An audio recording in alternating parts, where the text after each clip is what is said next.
Voici une vidéo pour apprendre à diviser des fractions. En fait, là, ce qui est super, c'est que la leçon tient en une phrase. Et c'est vraiment rare. Et la phrase, c'est diviser, c'est multiplier par l'inverse. Grâce à ça, on réussit. L'inverse, c'est ce qui nous pose en général un problème. On se dit, oulala, l'inverse, qu'est-ce que c'est? On va déjà s'entraîner à l'inverse. En fait, quand on prend l'inverse d'un nombre, ça peut être l'inverse d'un nombre entier ou d'une fraction, par exemple, eh bien, c'est qu'on inverse le numérateur et le dénominateur. Ça veut dire que l'inverse de 1 cinquième, ça va être 5 sur 1, ce qui va faire 5 finalement.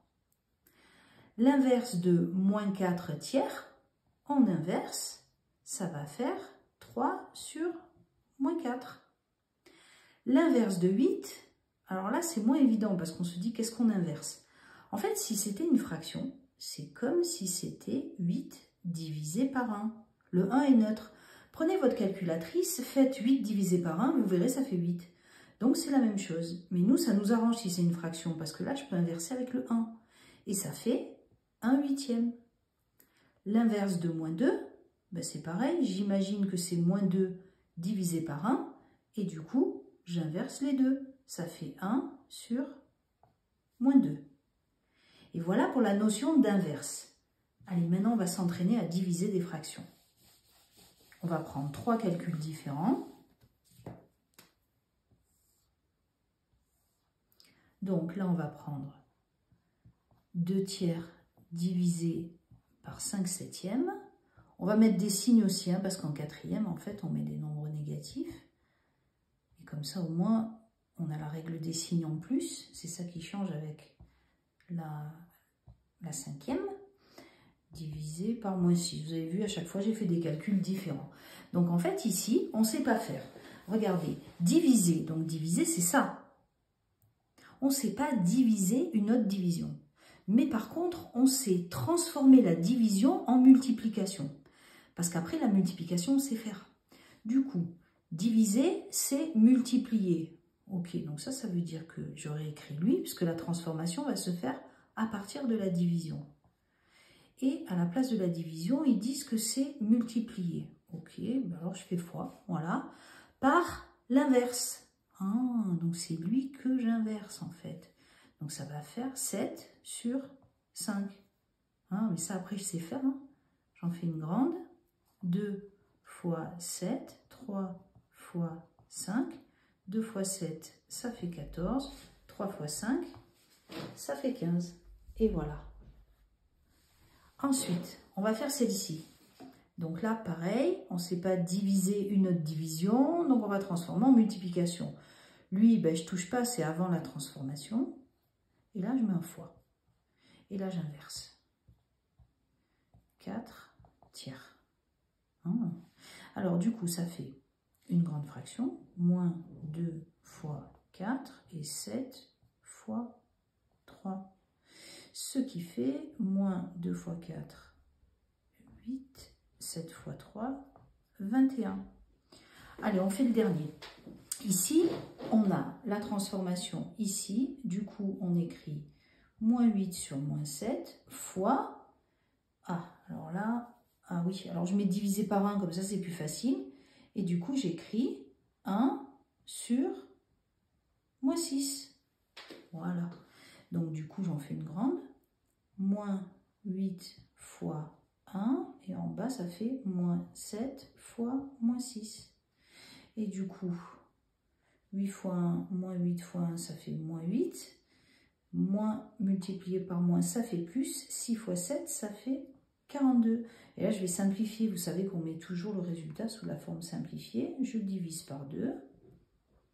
Donc ici, on va garder le signe. Là, ça va faire 4. Et là, ça va faire 21. Et ensuite, lui, c'est 3 fois 7. Donc, je ne peux plus. Et c'est fini. Et voilà comment on fait pour transformer, en fait, des divisions en multiplication. Allez, on en fait encore.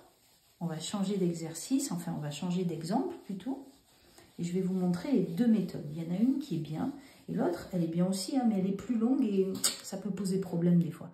Regardez, si on écrit par exemple moins 14 cinquième divisé par 20 dixièmes.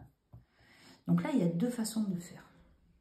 Ici, on va déjà transformer, hein, parce qu'on ne sait pas faire une division d'une division. Donc, moins 14 cinquième multiplié par 10 vingtième. Et à partir de là, il y a deux méthodes. Je vais marquer ici la première, et ici, on mettra la deuxième. Du coup, là, ben c'est facile, j'en fais une grande. Hein. Moins 14 fois 10 et 5 fois 20. Parce que je sais que pour multiplier les fractions, je multiplie les numérateurs entre eux et les dénominateurs entre eux. Du coup, ici, ça fait ben, moins 140. Sur 5 fois 20, ça fait 100. Sauf que là, ben, il faut simplifier. Donc, du coup, je vois que ça finit par 0. Je peux simplifier par 10. Il va rester moins 14 sur 10. Et là, je continue. Ça finit par un chiffre pair. Je divise par 2. Donc là, vous avez vu, il faut connaître ces critères de divisibilité que vous avez appris en 6e, 5e. Donc là, 14 divisé par 2, ça fait moins 7. Et ici, ça fait 5. Et là, je ne peux plus simplifier. C'est fini. Maintenant, je vais vous montrer la méthode qui est plus facile. Donc ici, on transforme la division en multiplication, ça c'est normal. Et ici, on en fait une grande, mais on va décomposer. Comme si c'était des Legos, vous savez. 14, c'est 2 fois 7, donc j'écris 2 fois 7. 10, c'est 2 fois 5. 5, ben c'est 5 fois 1, je ne peux pas le casser. Et 20, c'est 4 fois 5. Mais 4, c'est 2 fois 2, vous avez vu? Donc ça fait 2 fois 2 fois 5. Je casse tout en petits bouts. Et du coup, c'est ici que je simplifie. Là, j'ai 2, là, j'ai 2, là, j'ai 5, encore un 5, là, j'ai un 2, le moins, on le laisse. Hein. Et j'ai encore un 2, et c'est fini. Et du coup, regardez, il reste moins 7, et en bas, 5 fois 1, 5. Et on arrive directement à la fraction simplifiée. C'est pour ça, en fait, que je préfère cette méthode. Parce qu'on arrive directement au résultat. Imaginez qu'ici, par exemple, dans cet exercice-là, on est moins 363 divisé par 152. Mais vous allez mettre vraiment longtemps à simplifier. Alors, on peut diviser par 2, après on peut diviser par 3, on peut diviser par 5. Et là, vraiment, c'est plus difficile. Donc, moi, je vous conseille d'utiliser vraiment cette méthode pour finir, en fait, les évaluations. Sinon, vous risquez de perdre un petit peu trop de temps.